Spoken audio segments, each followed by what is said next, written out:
National highway 220 में हता माता आश्रम के समीप लंबे समय से पुलिया का कार्य निर्माणाधीन है, जिसके कारण इस रोड में आने वाले यात्रियों एवं छोटे बड़े वाहनों को काफी दिक्कतों का सामना करना पड़ रहा है। वहीं पुलिया के फुटपाथ का निर्माण सही तरीके से नहीं होने के कारण जल जमाव की स्थिति बनी हुई है। पुलिया के निर्माण के पश्चात लगभग 1 वर्षों तक सड़क और पुलिया के बीच पहुंच पथ का निर्माण नहीं होने से लोगों को भारी प्रदूषण एवं दुर्घटना की स्थिति बनी रहती थी। वहीं इस दौरान 1 महीना पहले किसी तरह पुलिया से सड़क के बीच पहुंच पथ को जोड़ने का कार्य शुरू हुआ, मगर ढलाई कर ऐसे ही छोड़ दिया गया है। बीच पुलिया पर छड़ बाहर निकले हुए हैं और बैरिकेडिंग नहीं किया गया है। साथ ही साथ पुलिया के दोनों छोर में पुलिया के निर्माण अधीन एवं संकीर्ण पथ को लेकर नोटिस बोर्ड भी नहीं लगाया गया है, जिसके कारण आए दिन दुर्घटनाएं होती रही है। साथ ही साथ पुलिया संकीर्ण होने से 2 वाहनों के आवागमन में काफी दिक्कतें हो रही है। वही इस मामले पर स्थानीय शंकर चंद्र गोप एवं हेमचंद पात्र ने कहा कि इस पुलिया का निर्माण वर्षों से चल रहा है।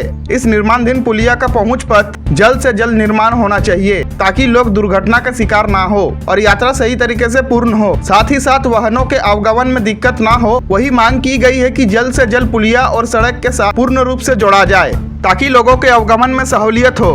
नेशनल हाईवे होने के कारण वाहनों का सड़क पर काफी ज्यादा लोड है, जिसके कारण आए दिन दुर्घटनाएं घटित हो रही है। साथ ही इस सड़क से होकर रोज सैकड़ों छात्र छात्राओं का भी आवागमन होता है।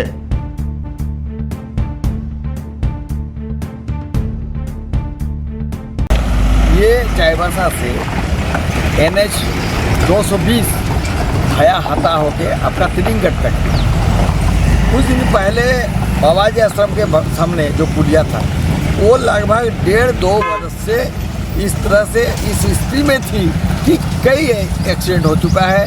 बहुत पेपर वाले लोग बहुत तरह तरह के आरोप के बाद प्रत्यारोप के बाद वो बना किसी प्रकार हो उसको पुलिया को ढका गया। अब बात रही जो माताजी आश्रम के सामने जो पुलिया है, जो चाईबासा से आ रही जो पहुँच पथ है आपका हाथा मोड़ तक जो पहुँच रही है, यहाँ का जो पुलिया है उस पुलिया का हाल भी वैसे ही। आज लगभग 1 महीना पहले इसको अधूरा से ज़्यादा इसको काट करके ढलाई किया हुआ है। वो ढलाई के बाद तो जो हुआ है समय पर पानी नहीं दिया गया है, लेकिन वो ढलाई के बीच रास्ता में सोचिए इधर थोड़ा संकीर्ण रास्ता छोड़ करके बाकी उसमें इस तरह से रोड को निकाल दिया गया।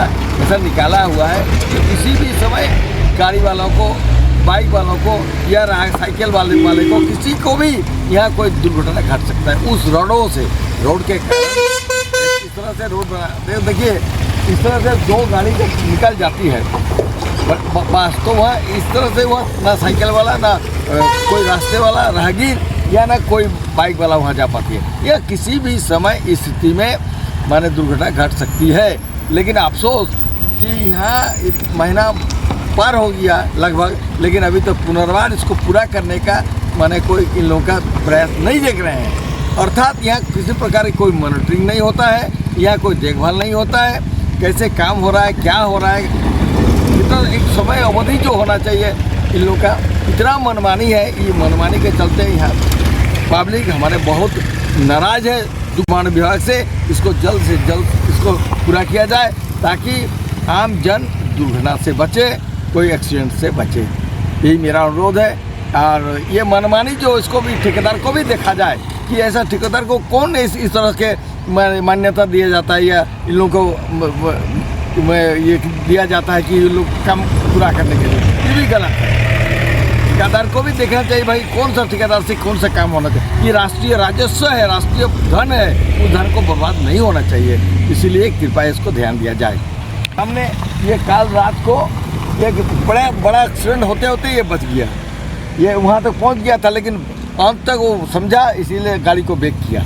बहुत बड़ी गाड़ी थी, इसीलिए दुर्घटना से बच गया। ऐसा दुर्घटना कभी भी किसी भी समय किसी को समझ में नहीं आ रहा है। दोनों साइड में पहाड़ जैसा गिट्टी को और मिट्टी को जमा कर दिया गया। इस प्रकार की कोई सावधानी का कोई बोर्ड है ना, कोई बैरियर है ना और कुछ है। बचने के लिए कोई व्यवस्था है नहीं कि यहाँ ये एक्सीडेंट से लोग बचे। आने जाने में बहुत दिक्कत हो रहा है। रात के समय में पता ही नहीं चलेगा सिंगल रोड है कि डबल रोड है, जिसमें एक्सीडेंट की संभावना बढ़ा हुआ है। कभी भी एक्सीडेंट हो सकता है। अरे बहुत दिन से पड़ा हुआ है, इसका काम चल रहा है, बंद है, अधूरा है। ये देखिए ये जल्दी से काम पूर्ण होना चाहिए ताकि यातायात का सुचारू रूप से चल सके।